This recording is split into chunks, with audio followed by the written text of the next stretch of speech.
पुराने जमाने में एक कहावत होती थी कि जितने हाथ उतनी कमाई।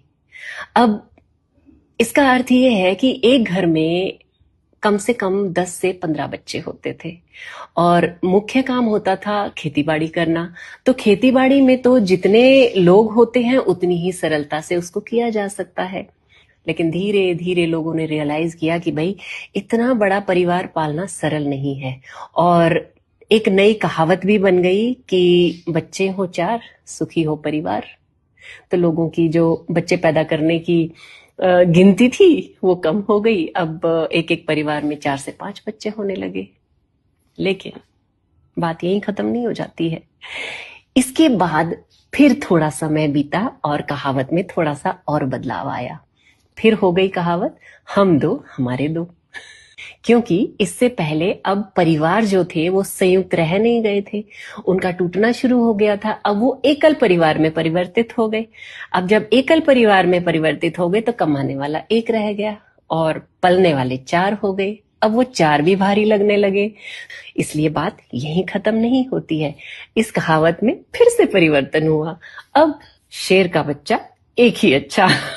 समय ने फिर पलटी खाई। लेकिन आज जो दृश्य चल रहा है, जो समय चल रहा है, जो लोगों के मन में परिवर्तन चल रहा है, अब उनके माता पिता भी साथ नहीं रहते हैं, ना वो रखना चाहते हैं और बहुत से माता पिता साथ रहना भी नहीं चाहते हैं।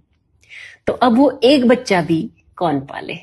बच्चा बहुत बड़ी जिम्मेदारी होता है और अगर बच्चे को पैदा किया जाता है तो बच्चे के संस्कार, पढ़ाई लिखाई, आचार व्यवहार, हर चीज के लिए कौन जिम्मेदार है? माता पिता। और माता पिता तो दोनों बाहर जाते हैं, उनके पास बच्चे को पालने के लिए समय ही नहीं है।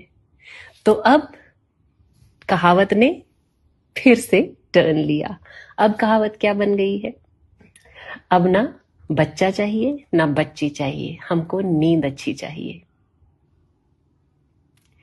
ऑफ कोर्स जब हम सुबह से शाम तक काम करेंगे, थक जाएंगे तो हमें नींद चाहिए ही। और बच्चा होगा तो वो नींद में खलल तो होगा ही। लेकिन ये एक बहुत ही चिंताजनक विषय है। अगर यही हाल रहा तो भविष्य में ना बच्चे दिखेंगे ना जवान दिखेंगे। जब तक हम लोग जिंदा हैं तब तक हमें चारों तरफ बुजुर्ग ही दिखेंगे। ये बात मैं हंस के जरूर कह रही हूं, लेकिन है बहुत चिंताजनक।